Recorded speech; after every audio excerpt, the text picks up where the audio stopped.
What's up, guys? Welcome back to the channel. Today we are reacting to the second episode of Assault Lily Bouquet. This one's titled Lily of the Valley Return of Happiness. Return of Happiness, eh? I'm still not 100% certain on the way they're titling these episodes, because last time it was what? Water Lily Purity of Heart. So they're using language of the flowers or something here, and Lily of the Valley means Return of Happiness or something like that. I don't know, that's one for you guys in the comments to explain. But yeah. As first episodes go, this was a surprise. Like, it's Studio Shaft adapting this, right? So there was some expectation as to the visual quality of it, and it delivered by far. The base premise is... I don't think people would say it's overly unique. You see plenty of shows with it. I made comparisons to Ruby, because, yeah, it basically is the plot of Ruby, almost. Well, it's to the minor extent, like the very beginning plot, let's say. And yeah, we had quite an action-packed episode, which is understandable for episode 1. You want to throw us into an action scene so you can show off that you can do that. I feel like that's fairly typical for a show to do. We've got a whole bunch of characters that we're never going to learn the names of.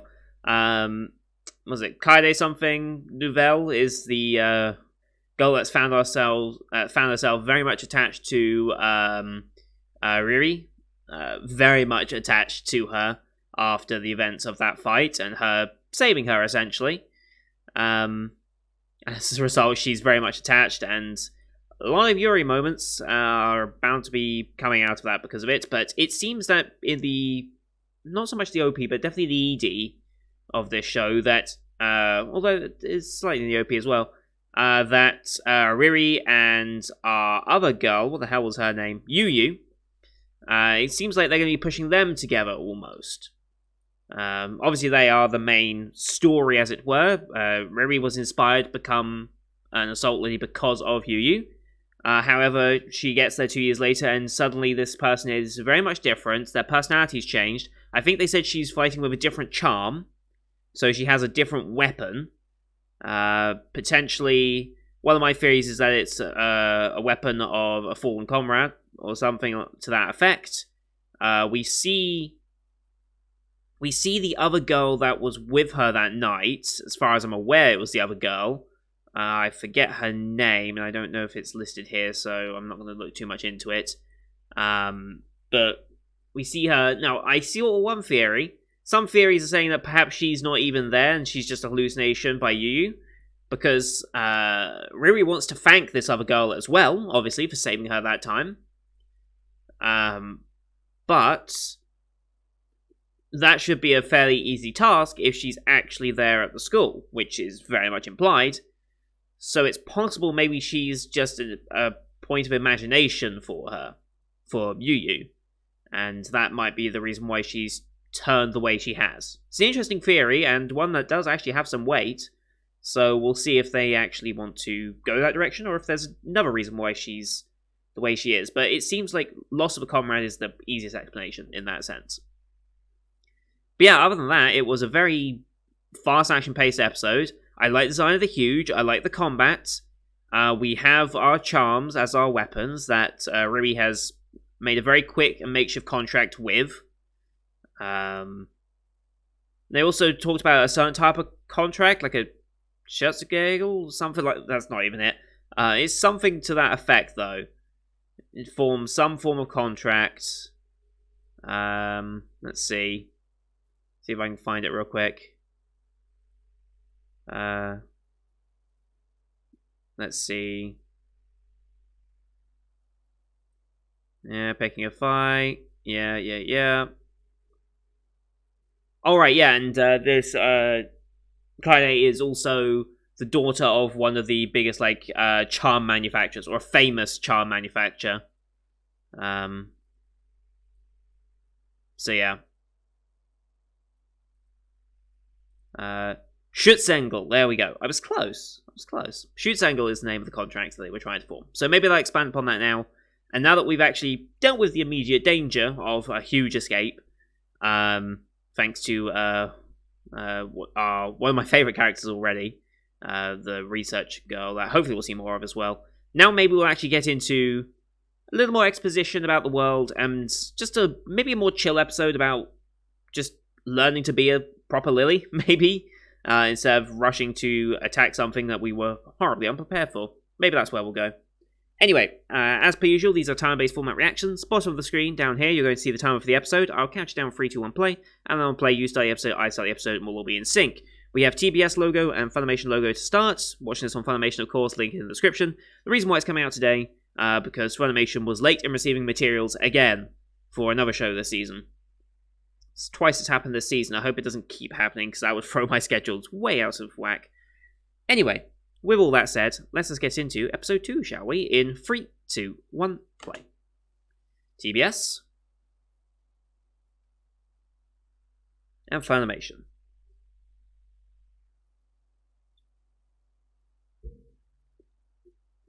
Here we go.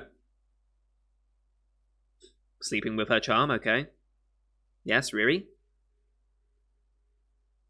Okay, early morning person. Well, at least for now, because excited.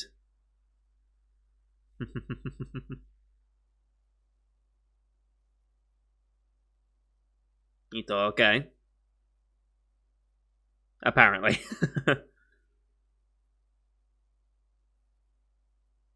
Yep. It can't be that comfy. I don't think they were that literal. Okay. Yes. OP time. This was a banging OP if I remember correctly. Yeah, it was.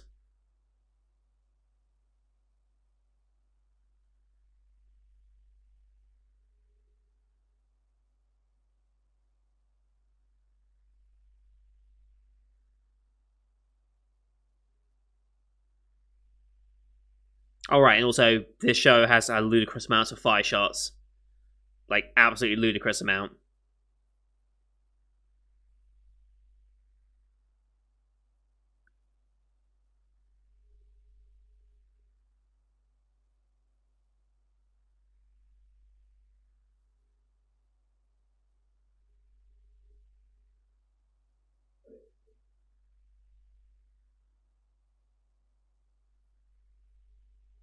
Again, that flower symbology.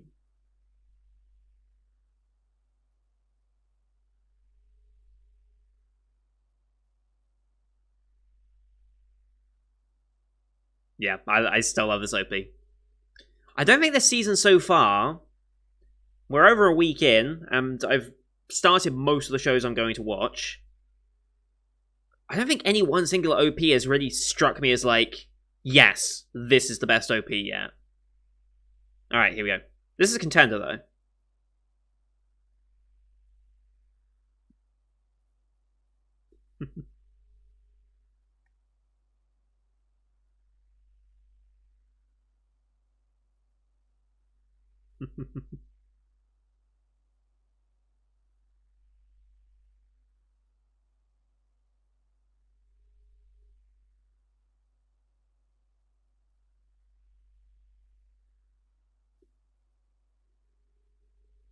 Yes. Hmm? Didn't like the fact that people just think it's because of luck rather than your actual inborn skill, I guess.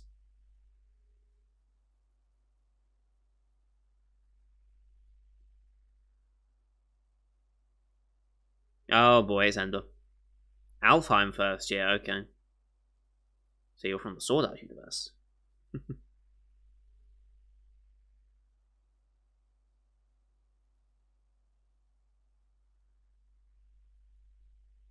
Oh shit. Wow. So much Yuri. Yep. Johann Novell. There we go. Nope.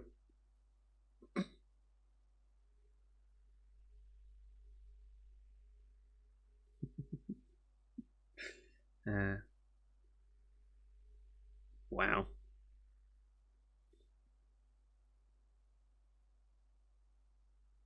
I think you just met the weird ones.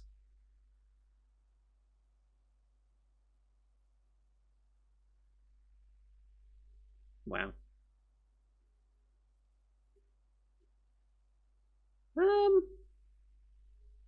She's left.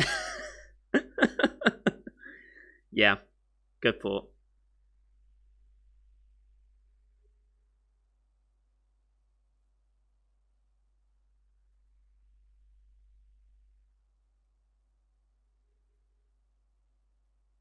That's a shot.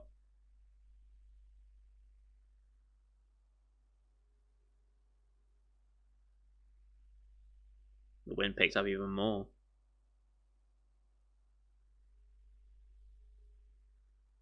God, that's actually really good. Yeah, ignoring.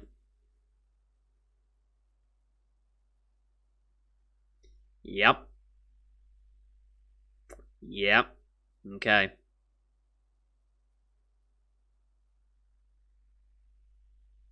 Ah, Fumi. There we go.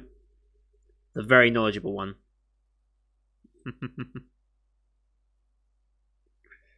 Yep. Okay. Class assignments. Who else is in our class?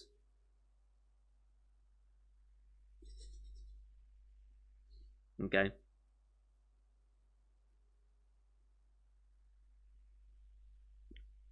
Oh boy. Sure it is. Thank you.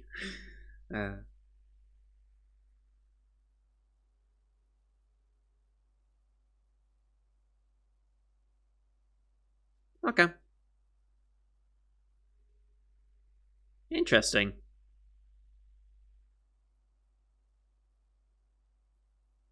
Of course, the lilies will have somewhere to soak. Lilies, water, you know. Okay.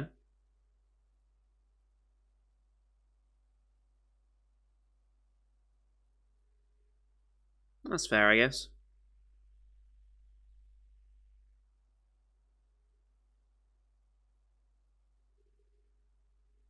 Mixed classes. Yeah, they can all help each other, I guess.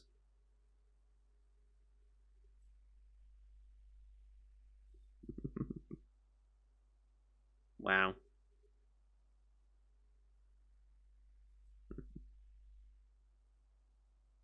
Ginyo, Ginyo. Yeah, she did. Okay. It's a France-based one, okay. Makes sense.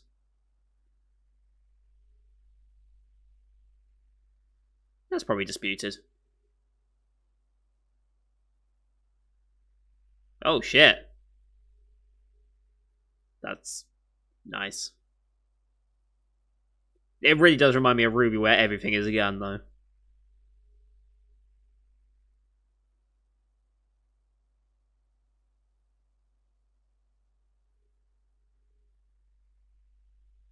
Hmm. Well, yeah. Normally says, yeah. Exactly. Pledge of sisterhood between. Okay. And no doubt you will eventually do that. Eventually. Shield. Okay.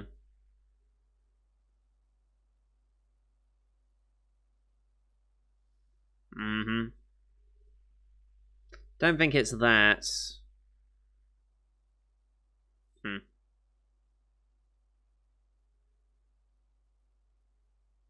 Okay. What does it mean to be in a legion? Is a legion a group, a faction?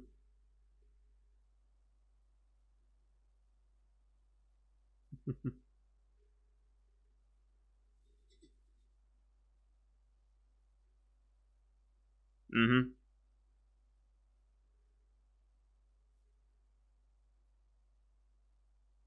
Yeah, don't rush too much.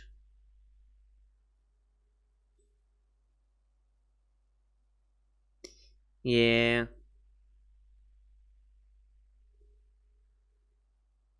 Mm-hmm.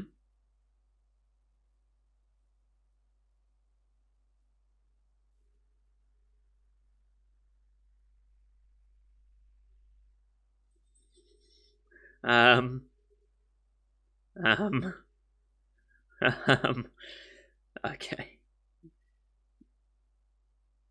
These are really cute little, yeah, transitional things through ad breaks. Here we go.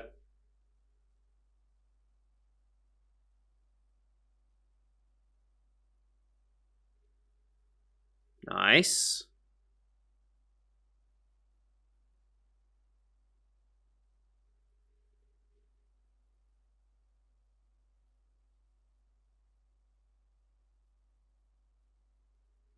Nice.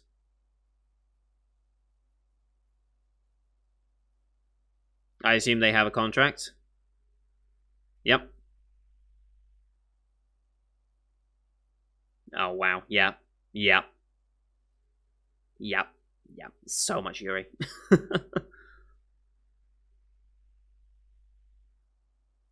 Oh, shit. Here we go.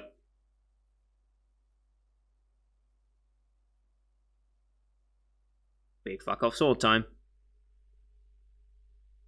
Think you're still gun gear. Okay, so they're not unique to each people necessarily. People will have multiples. Got it.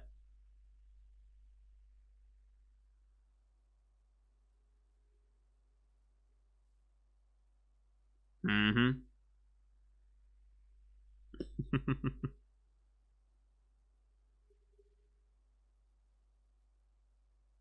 Right, Miriam.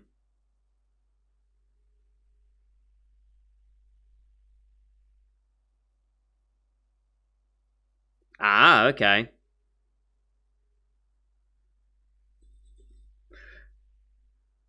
Yep, she... No, there's no one in this series as well.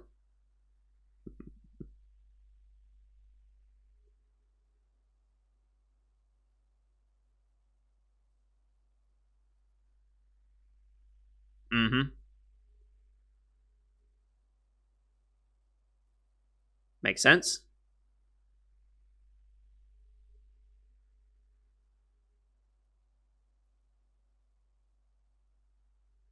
Mm-hmm.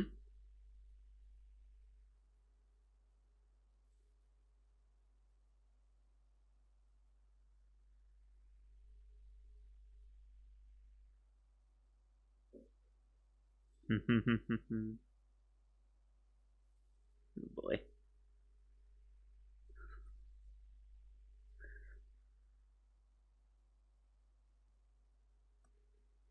Alright, it's a date, I guess.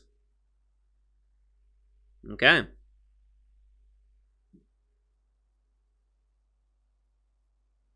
Hmm.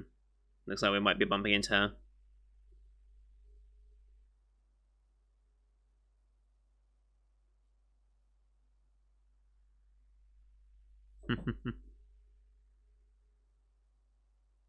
We gonna bump into her or not? Hmm. Oh, we're just gonna miss her. Okay.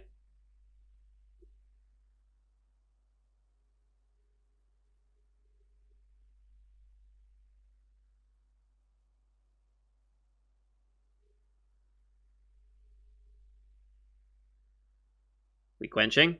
Yep.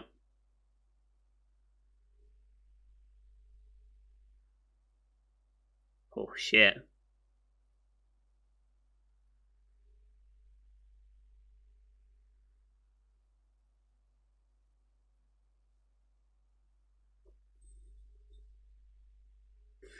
Uh,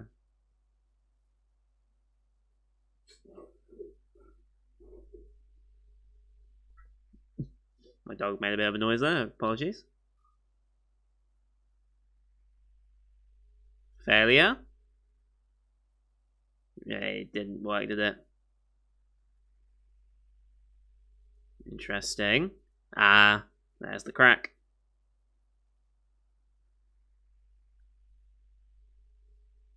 Any imperfections?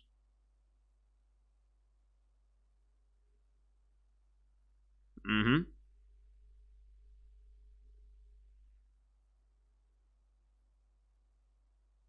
That's also what powers the enemy. Yeah.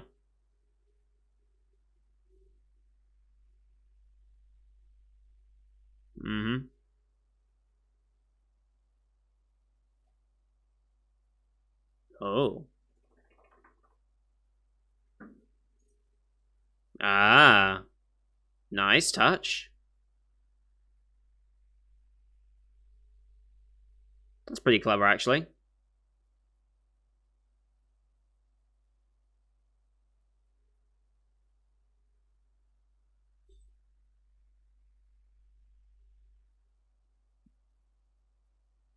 Mm-hmm.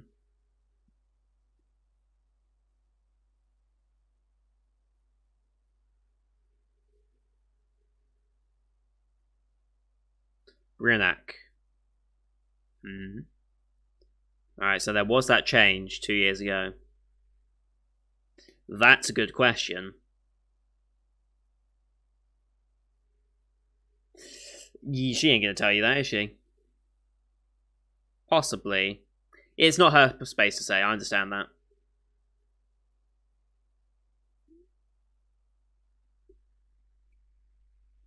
That is fair.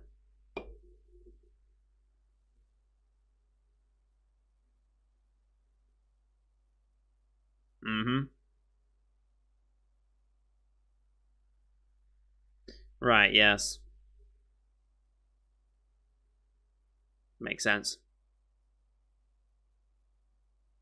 Um, it's probably because she's putting up a front.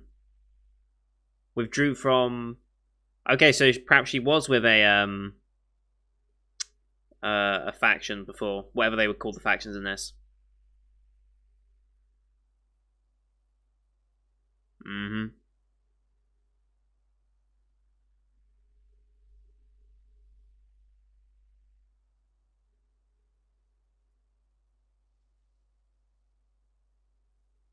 Mm-hmm.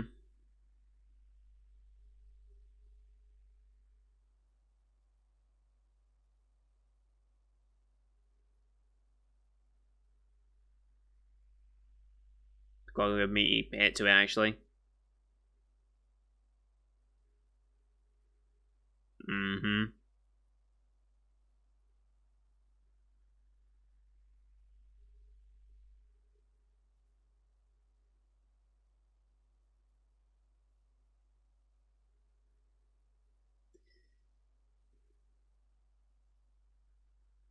Oh boy. Calm yourself.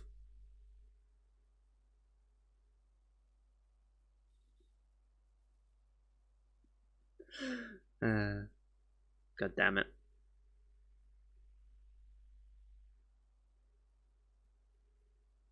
Oh, we did run into her. Yep.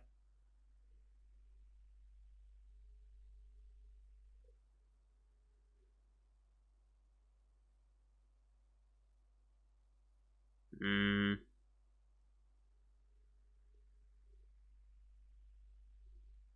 Oh.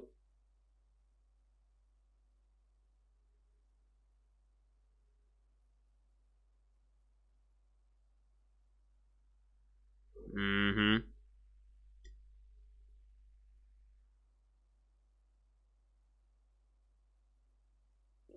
Yeah, okay. I think the idea that her previous partner, likely her shield.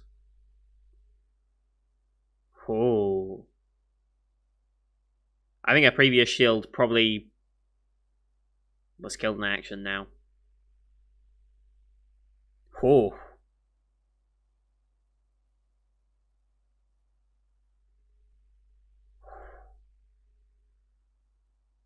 Okay.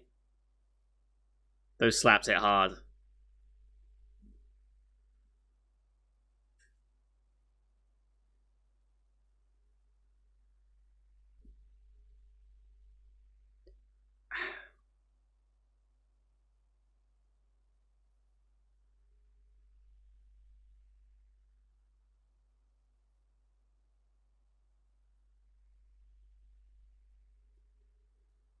Wait, what?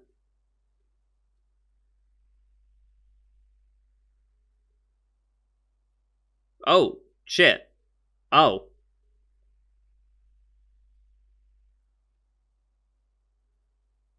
What? That did not go how I expected it to. Yeah.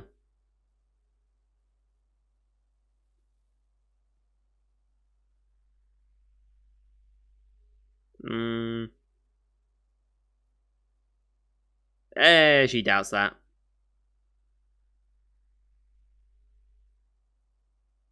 I did not... Oh, hello.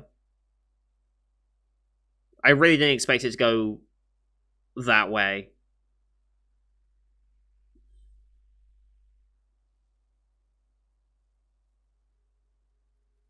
It is a little. Bullshit.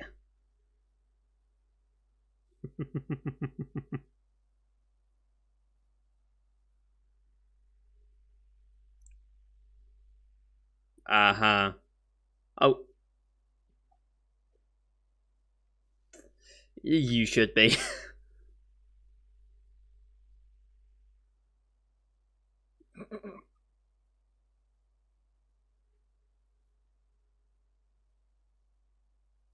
Mm-hmm. Thank you. Yes. That's your new nickname now. Yeah, it's quite the racket.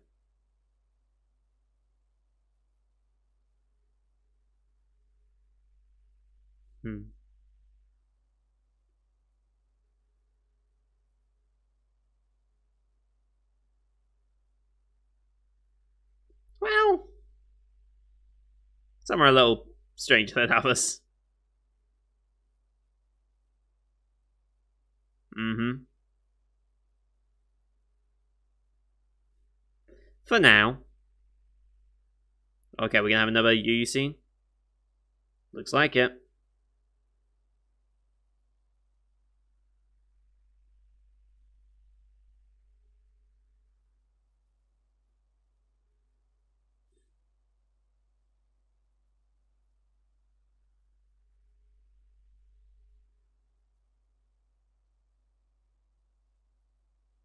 Hmm.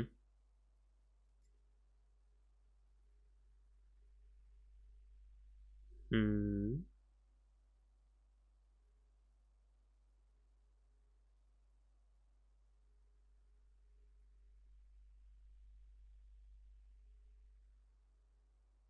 Hmm.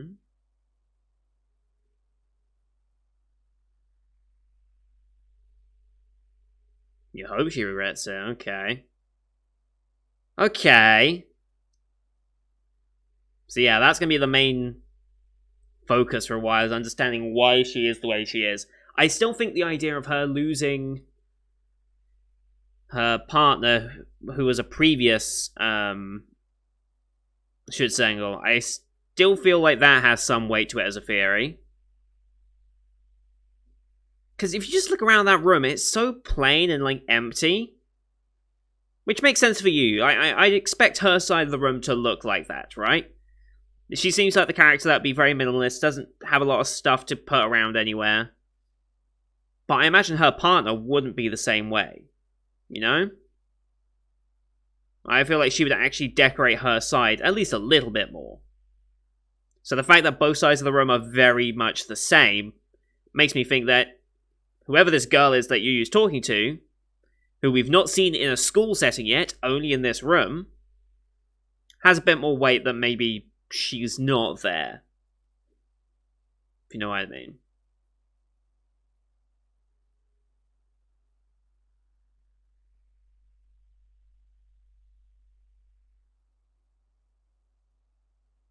But we have a contract, so we have something. What, are we going to get a preview next time now? I think we get a little preview, don't we? Or is this going to be after credits? Forget-me-nots. That's a nice illustration. And there we go. Okay, good episode. Little calmer, less heavy on the combat. We still had a little bit of combat scenes, so that's nice. But definitely more about learning about the processes of the school and learning more about the terminology that they used the first time, like the Schutzengel, pledge, and things like that. Learn more about the armory and stuff. I'm surprised we have had Yu agree so early. I thought it'd be a little harder to get to that point. But knowing that she's like, I hope you regret it type of mannerisms, well, forget mannerisms, she outright said it, right? So, knowing she's going to be that way about it, I think she's going to be surprised by Riri's reaction to all that. I think she'll find that Riri's not going to be that easily dissuaded and regretful of her choice, no matter how much you might try and make her so. So I think that might catch her off guard and might open her up a little more as time goes on. I feel like that's a long-term goal, though. But yeah, it was another interesting episode.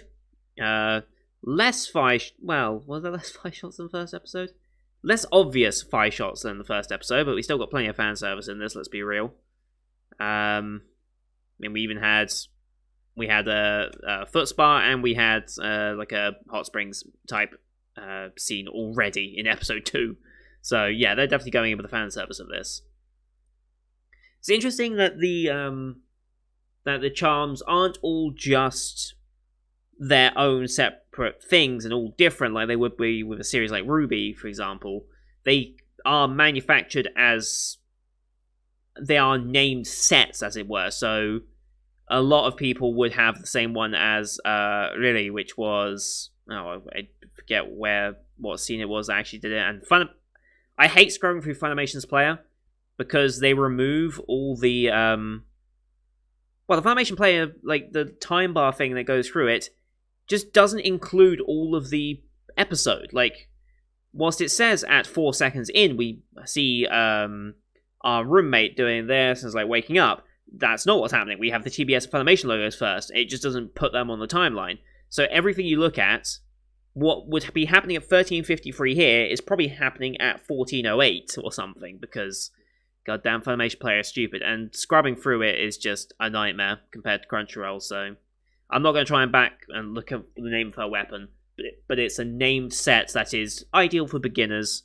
I wonder how much the Armory would allow customization, because if they're saying it becomes an extension of you, the way you fight probably influences the way you want your charm to be, right? So you would make modifications, like if you think your charm needs to be adapting to your speed more because you embrace the speed fighting, then you would probably make it lighter, more easier to manage, although they're already pretty light apparently just because of the nature of charms. But I assume your Magi would influence the way you style your weapon and what weapon you would ultimately use. And I guess that's part of the training process, is you have your starter weapon that you're familiar with, but as you hone your combat capabilities, you find what charm works for you. And I guess to some extent that does become customization and unique variants of pre-existing ones. Although I don't know how much of that would happen. How much would the students, like Armory students, be the ones to make unique weapons like that and modifications upon something like a big industry that Nouvelle comes from, which apparently manufactures the best? Could a student then improve that through their own use? I don't know. Not quite sure how that system would work so much.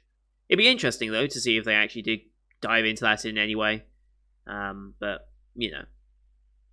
And yet, Yu's backstory, it seems likely, and it seems like a very obvious story thread as well, that her previous contract probably ended poorly, and hence why she cut herself off from ever making a contract again. Maybe she wasn't in a contract with this other character, but was close to them in some way. It wouldn't explain why she chose a different weapon, though, unless she is reminded of her whenever, unless they had matching weapons and they fought with a similar weapon. But I can't remember. I think we saw both of them fighting, so maybe we'd see if both of them had the same weapon at the time. Maybe she switched to her friend's weapon afterwards as a way of remembering her. I don't know. We'll let that explain itself over the course of the season. But I'm in. I'm still in. It looks good. Like, thank you, Studio Shaft, for making a good-looking show again. And I'm interested in the characters. I'm interested in the universe they're building. And even with a non-action episode, it's still a very interesting premise.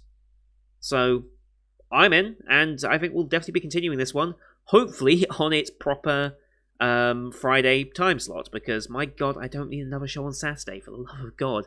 It's already bad enough with the current lineup that hopefully I'll be trimming down today, but I don't know if I am, so we'll see how that goes. So thank you everyone for watching. I hope you enjoyed this one as per usual. Leave a like if you did, it helps grow the channel. Leave a comment on what you thought of the episodes and your theories on Yu Yu's past and how you think Riri and Yu Yu are going to get on with their new contract. And don't forget to hit subscribe to see next week's episode, as well as the rest of the full 2020 season you can find on my channel. Thank you for watching. Until next time, see you guys later.